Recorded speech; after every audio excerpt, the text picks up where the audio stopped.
Bienvenidos a Conversaciones, un espacio de la Asociación Diálogo Ciudadano Colombo-Venezolano que se realiza en colaboración con el Observatorio de Venezuela de la Universidad de Rosario. Soy Chomel Aceras y estaré con ustedes junto a Alejandro Martínez Urieta. Hola Alejandro, ¿cómo estás?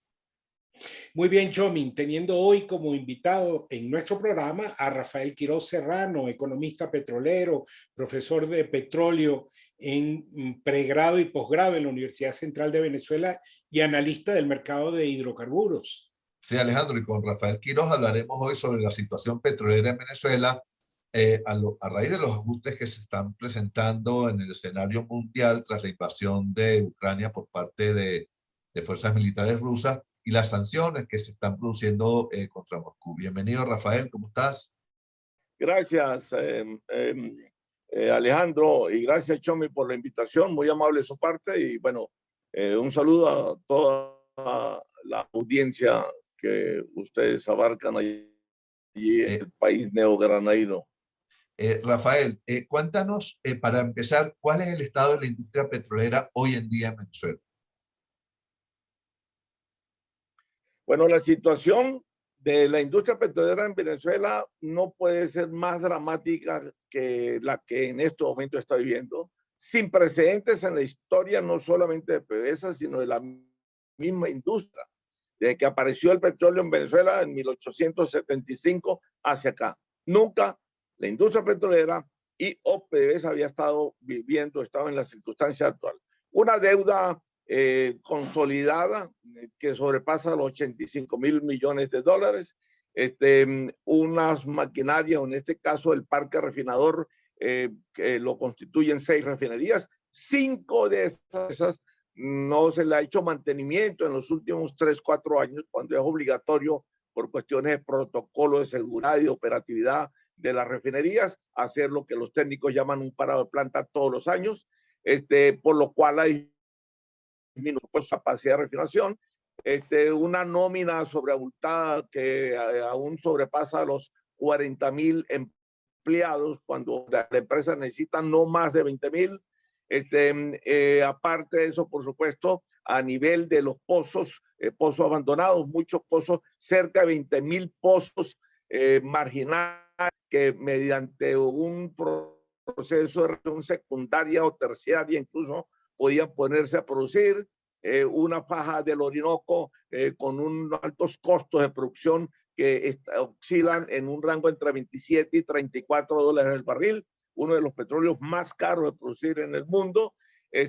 Bueno, y empresas petroleras tratando incluso de huir o irse de Venezuela. De hecho, el año pasado se fue aquí la Total y Equinor. La Total de Francia y Equinor de Noruega. Estoy hablando de dos dentro de las principales empresas petroleras más grandes del mundo. Y se fueron y bueno, y PDVSA tiene deuda allí con pendiente con ellos y tenemos unas 5 o 6 amenazas de ejecución a nuestros activos en el extranjero, como el caso de Cristalex, producto que han dado los activos que repararles a ellos por cuenta de nacionalizaciones arbitrarias. Entonces la situación, repito, es bastante comprometedora en términos de producción. La producción del petróleo de Venezuela viene cayendo desde el 2005 hacia acá en forma interrumpida hasta hace 19 meses que empezó a levantar muy discreta y levemente el nivel de producción. Ahora, Rafael, el régimen de Maduro no publica cifras confiables. Entonces, la estimación de la producción venezolana es una estimación que se da en gran parte por cifras externas. Y frente a esta situación, y bueno, y como tú has dicho, es una producción que venía siendo desde los años 60, una producción de más de 3 millones de barriles, y ahora está alrededor de los 700, 800 mil barriles. ¿Tú crees que ante este conflicto que se plantea entre Rusia y Ucrania, Venezuela tiene capacidad para suplir la cantidad de petróleo que puede dejar de entrar al mercado? No tiene desafortunadamente cómo responder para sustituir a Rusia en los 665,000 barriles que en estos momentos todavía, en estos momentos que estamos hablando, todavía Rusia y Estados Unidos, en una composición de 70 de productos o derivados y 30 solo de crudo. Venezuela no tiene cómo restituir esa oferta al mercado norteamericano. No, ni siquiera capacidad para producir un barril más en actuales condiciones. Entonces, mucho menos en términos de refinación, cuando son cerca de 470,000 barriles lo que Rusia le envía en productos a Estados Unidos. Nosotros, bueno, pero si nosotros no producimos derivados para nosotros mismos, gasolina, gasoil, fuel oil, para el mercado interno, mucho menos vamos a poder suplirles a otros. Pues nosotros estamos en estos momentos refinando solamente, como dije, el 10%, escasa 10, 12% de toda nuestra capacidad de refinación, que cubre el parque refinador en 1.300.000 barriles. Nosotros estamos refinando solamente unos 140,000, y entre esos solamente gasolina 120, que no da, repito, para el parque automotor venezolano, que lo constituyen 3,5 millones de vehículos. Entonces, mucho menos vamos a poder sustituir o suplantar o enviarle crudo a Estados Unidos. Por lo demás, Estados Unidos no lo necesita Venezuela. Yo no creo que esa haya sido el primer punto en la agenda que se trató con la misión esta que vino de Estados Unidos. Yo no creo que Estados Unidos, que sabe petróleo y consume petróleo, entonces estén en eso, porque simplemente Canadá y México pueden restituirle los 665,000. Y si faltara algo, recurre a su cuarto proveedor, que es Arabia Saudita. Entonces, pero Venezuela no está en condiciones. A mí me parece eso una afirmación muy irresponsable por parte del presidente de la República y su ministro, de ofrecer 2 millones de barriles al concluir este año. Nosotros máximo que podríamos subir es lo que hemos venido subiendo. O sea, máximo unos 200,000 barriles o 250,000, para llegar a un total de 1 millón de barriles a final de este año. Eso haciendo PDVSA esfuerzos y sacrificios propios. Mira, Rafael, ¿qué se necesitaría entonces para que Venezuela recobre el potencial petrolero que yo alcancé en algún momento cuando llegó a los 3.500.000 barriles diarios? Bueno, hay dos estudios únicos que yo conozco. Uno que se hizo dentro de la industria petrolera, dentro de PDVSA, que fue hace unos 4 años y medio, y uno que hizo el Banco Central de Venezuela, el grupo petrolero que allí había, o hay todavía, no sé, hace 6 años, 6, 7 años. Los dos coincidían un poco, por lo menos en términos de cómo recuperar la industria petrolera, y más que recuperar, cuál era el saldo del inventario, lo que había que invertir y demás. Para Venezuela volver a producir por lo menos 3 millones de barriles, y no 3.400.000, 300, ni mucho menos, no las producciones picos o históricas que tuvo alguna vez, como fue en el año 71 y en el año 2005, PDVSA necesita no menos de entre 8 y 10 años, y necesita una inversión que está oscilando entre 200 y 250,000 millones de dólares. Entonces estamos hablando casi un promedio de 20,000 a 25,000 millones de dólares por año. Venezuela no tiene, ni lo tiene la República, ni la nación, ni el país, ni la revolución, ni nada. Entonces, ¿cómo hacemos para sentarnos? Pero entonces lo único es, por supuesto, recurrir al capital privado internacional, sobre todo, porque el capital venezolano no tiene ese músculo financiero fuerte. Necesariamente tenemos que morir, por decirlo así, en brazos de las transnacionales. ¿Cómo van a entrar esas transnacionales? ¿Lo que se le va a dar? ¿Cuáles son?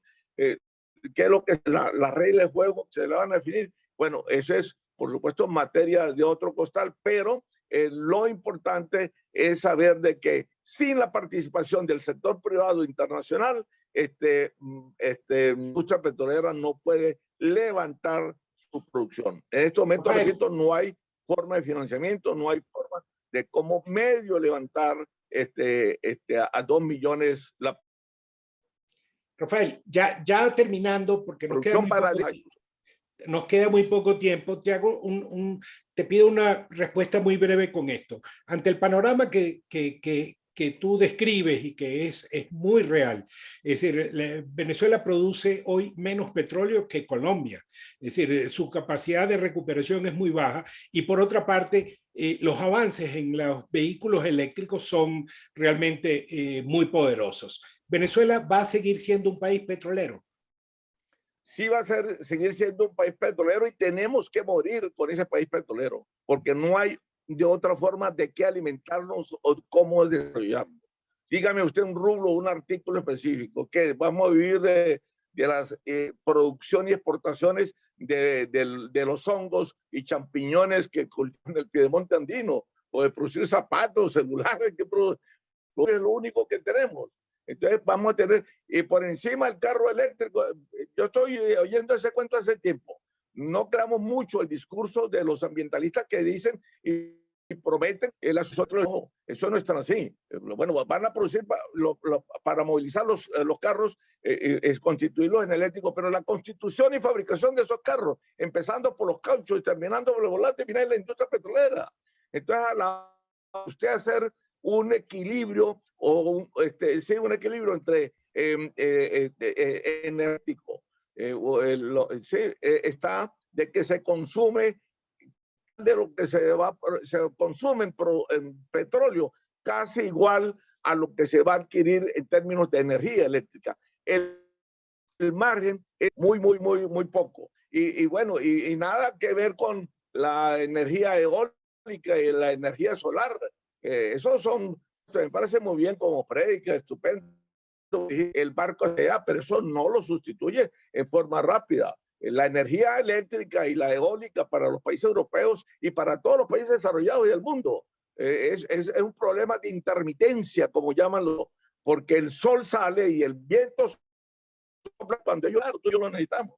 Entonces, eso, y la energía atómica pues está acorralada por la cantidad de peligrosidad y el temor que hay sobre ella. Entonces, sustituir al petróleo en los próximos 80, 90, 100 años, oye, por favor, se trata de restituir o sustituir 954 refinerías en el mundo.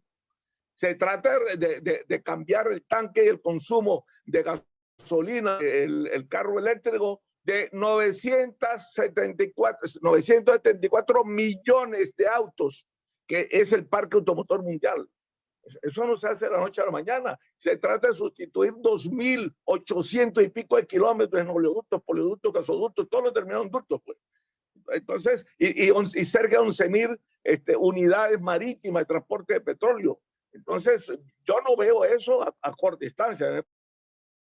Parece como una especie de poesía, un cántico que podemos elevar al arco iris al final del día, pero hasta allí y vamos a poder saber en dónde estamos y con qué contamos y hacia dónde. Bueno, muchísimas gracias, Rafael, por acompañarnos en el día de hoy. Los esperamos la próxima semana en una nueva emisión de Conversaciones de la Asociación Diálogo Ciudadano Colombo-Venezolano. Pueden seguirnos también por nuestras redes, así como las del Observatorio de Venezuela, de la Universidad del Rosario y en el portal de talcualdigital.com de Caracas. Hasta luego, Rafael. Hasta luego.